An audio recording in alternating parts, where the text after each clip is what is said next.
ক্যালকুলেটরে random number কীভাবে generate করা যায়, আমি যদি শিফট কি চেপে এখানে র্যান দিয়ে একটা হ্যাশ দিয়ে আমি যদি সেখানে ক্লিক করি আমার ক্যালকুলেটরে চলে আসবে। আমি যদি ইকুয়ালে ক্লিক করি তাহলে এই যে একটা মান আসছে, আবার ইকুয়ালে ক্লিক করলে আরেকটা মান, আরেকটা মান, আরেকটা মান, আরেকটা মান, আরেকটা মান, এইরকমভাবে র্যান্ডম মান দিতে থাকবে।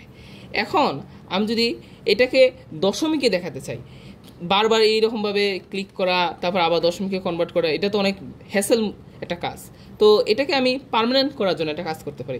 শিফট কি চেপে মোডে ক্লিক করব, তারপর এই যে 2 নম্বর যে অপশনটা আছে লাইন আইও সেখানে ক্লিক করব। হ্যাঁ, এখন আমি আবার শিফট কি চেপে এই ডটে ক্লিক করব, তাহলে আমার আবার র্যান্ডম অপশনটা চলে আসবে। আমি যদি এখন ক্লিক করি তাহলে এই যে দশমিকে মানটা চলে আসতেছে।